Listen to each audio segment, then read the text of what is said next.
ขาวจังหวัดกาฬสินธุ์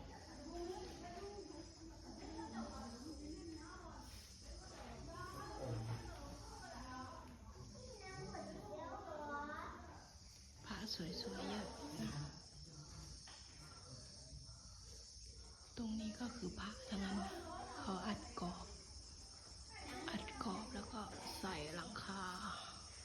เหมือนฝ้าแต่จริงๆเป็นพระอัดกรอบทั้งหมด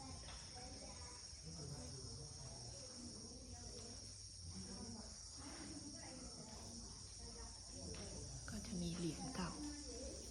พระเก่าอัดกรอบ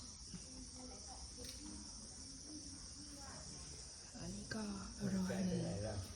รอยมือหลวงปู่ท่อนยานสิโรมาจาก